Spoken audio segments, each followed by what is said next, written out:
Hi students, we are going to continue our journey into the early Renaissance period, but we're going to be outside of Italy. So all of the same principles and ideas of the economy and technology and trade that we've been learning about and applying to the early Renaissance in Italy, I want you to take all those ideas and I want you to just move yourself across the Alps, and we're going to look at Northern Europe and how we see the rise of the Renaissance, the rise of humanism, technology and trade, international banking, and all of those things play a part and are displayed in the artworks. Okay, so we're just gonna hop out of Italy and look at what's happening in Northern Europe.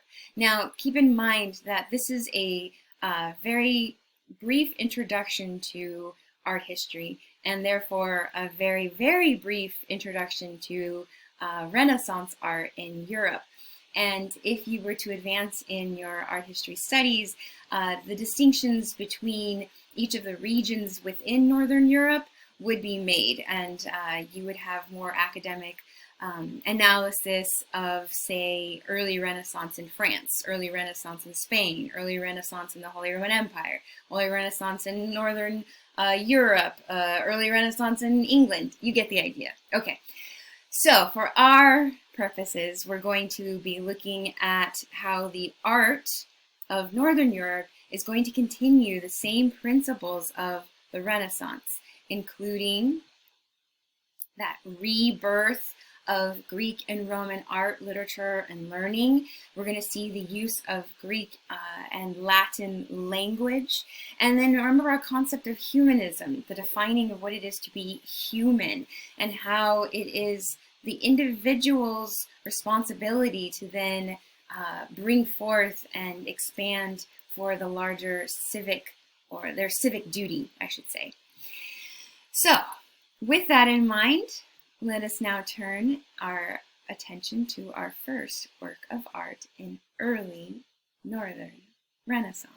We're going to be looking at artwork in Flanders.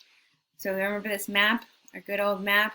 We've been hanging out here for a while, but we see the principality or the duchies that are part of France, and the Duchy of Burgundy, which is technically in alliance with France, but also because of its location with the Holy Roman Empire, has ties to the Holy Roman Empire.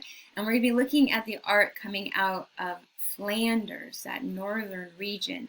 And do you remember why? Why was it that we keep on looking at Flanders at this time? Because that's where the money's at. We have all of this international trade. We have raw materials, import, export, luxury items from far and wide being taken away and coming in. And it is also an area where we see lots of a merchant class or a middle class. And because of their, it sounds weird to say it, but because of their instability of status, they are not nobility, they're not aristocrats, and they're not serfs or slaves to the land. Because of this middle ground, they establish their status, their power, their wealth with expressions in art. So that is why we turn to Flanders so often in the Renaissance period.